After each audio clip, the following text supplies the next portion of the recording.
There's giggling in the courtroom. They ask her, is that the first time you're making love? Is that the first time you're having sex? This question, we know that even a common prostitute can be raped under the law. And I teach law. So the fact that they are prostitute doesn't mean they cannot be, not to talk of a person, the evidence of past sexual conduct of a person is not one that should be looked into in order to examine the variety of the story of the person, who the person is, in order to be believed under the law. So it is important that we have a referral mechanism for not only diverting them from formal justice system, but ensuring that they receive treatment, the necessary psychosocial support. Justice for them is a process. And as their testimonies show, there are certain gaps in that process, which we hope this public hearing, this public mock tribunal will draw attention to.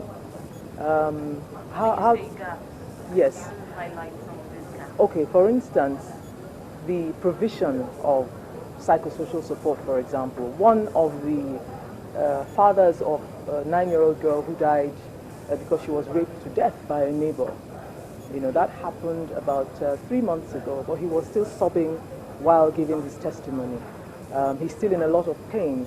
That kind of a person would require ongoing psychosocial support, ongoing counseling. And we don't have systems in place, you know, in an institutionalized manner to address that type of need. The other is the issue of the healthcare provision. Some of them just get basic first aid and rudimentary healthcare. There's a whole gamut of action that is required, including follow-up visits and ongoing, you know, tests and laboratory tests and PEPs and all of that. So you find that the mechanisms for enforcing these, not just at the center but in the states, are very weak.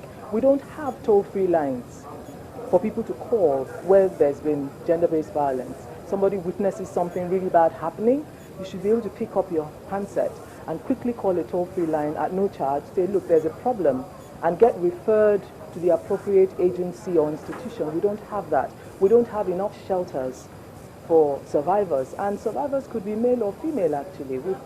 We had a testimony of a boy who is a victim of gender-based violence right here. So it's only some of the states like Lagos, for instance, that have shelters, or some of the NGOs like WACOL, Project Alert, and the Mirable Center. Those are individuals, you know, establishing these centers, but it would, you know, these things need to be institutionalized. I know the Federal Ministry of Women Affairs has a few of them, but they're not enough.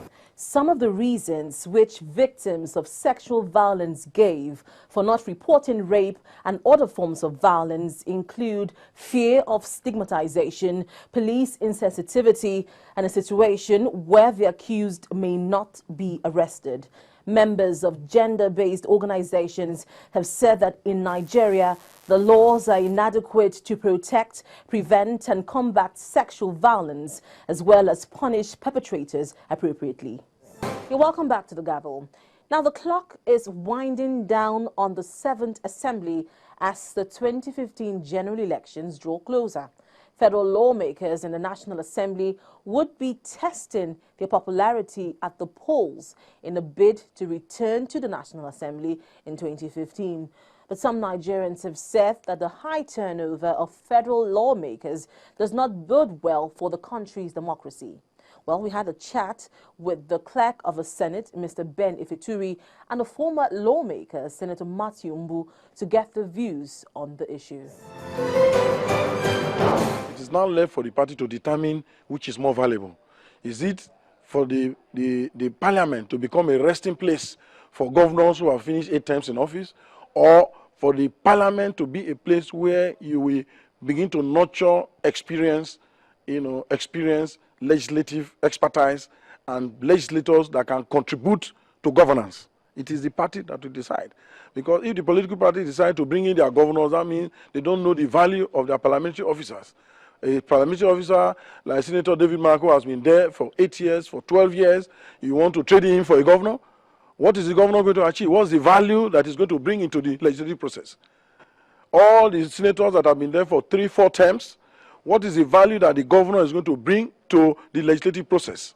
That is what you have to assess. The political parties have to wake up, they have to sit up, they have to understand how it is done in other places. You need to push your first 11 into parliament so that you have high quality legislation, you have good support for your policies in governance, you support your president if he's in power, your people, legislators that understand the rudiments of legislative practice. This is what I'm telling you, because legislative practice is something you gain by experience. It's not by study. That is why I said that legislative practice and procedure is not a field of law. Even if you are a lawyer, if you come to parliament, you look like a baby. You must learn the rudiments. You must learn how to process legislation. You must learn how to move motion.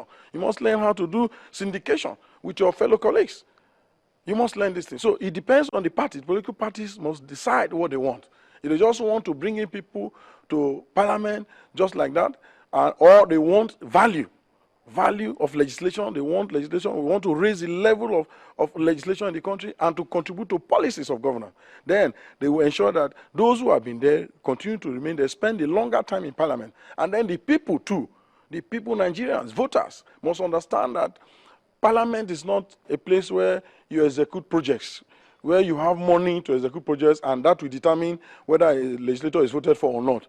Parliament is determined, performance in parliament is determined by legislation, motions, how you move policies, you move legislation through the process. If we don't want him there today, we'll be talking of another senator who will start from the beginning. What he has attained in the Senate today is equivalent in the military of the position of a general. It will be most unfair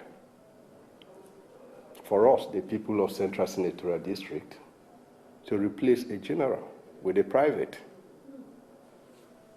What a general can do for his people can never be equated with what a private can do.